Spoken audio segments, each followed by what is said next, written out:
Nos animaux de compagnie sont multidimensionnels. Les animaux ont leur propre évolution, règne et lignée évolutive. Ils évoluent en parallèle avec l'être humain et le règne humain. Il y a des animaux sur Terre qui viennent aussi d'autres anneaux terrestres. Comme les Anunnaki, certains animaux viennent d'autres anneaux, pas du premier.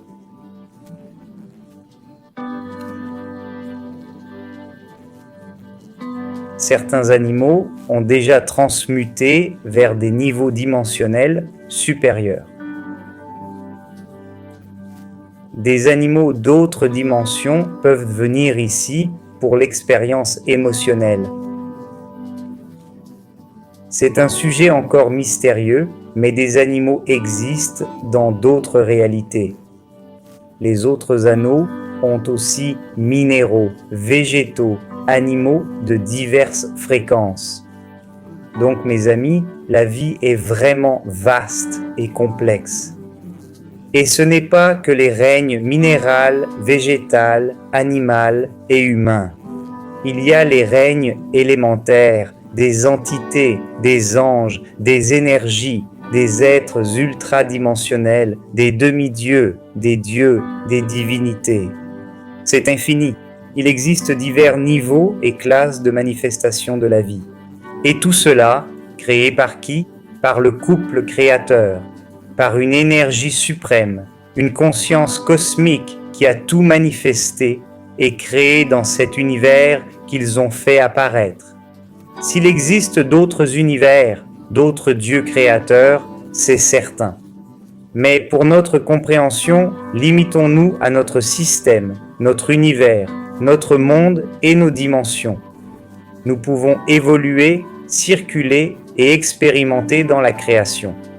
Plus tard, à un niveau supérieur, dans une fréquence plus élevée, au-delà, nous comprendrons ce qui existe dans d'autres dimensions parallèles.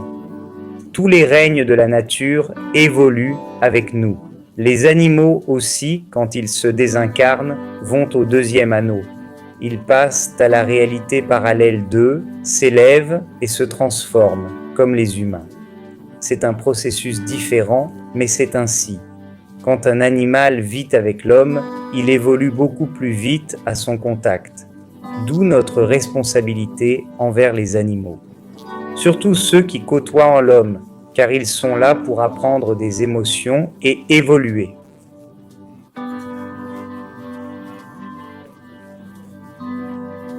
Aucun animal ne devient humain, aucun humain ne devient animal. Chaque règne a sa propre évolution. Les dimensionnels et les planétaires vont au même endroit? Non. Les dimensionnels ont une fréquence différente. Tous les dimensionnels, à leur passage, vont vers une fréquence différente des planétaires. Même les dimensionnels choisissent où et comment s'incarner. Avec qui? Dans quelle famille? Ce n'est pas le cas des planétaires. Les planétaires n'ont pas beaucoup de choix. Ils suivent le flux d'action-réaction, conséquence de ce qu'ils créent. Les dimensionnels, eux, non. Les dimensionnels ont des engagements, des avantages, le libre arbitre de choisir. Leurs expériences et apprentissages diffèrent des planétaires. Mais en évoluant, les planétaires atteignent aussi des niveaux dimensionnels. Qu'est-ce qui distingue un dimensionnel d'un planétaire? C'est la présence de l'étincelle divine, de l'âme, ce sentiment d'appartenance. Le planétaire éveille encore son étincelle divine. Son âme est toujours en formation. Les dimensionnels, eux, non. Elle doit encore s'épanouir davantage.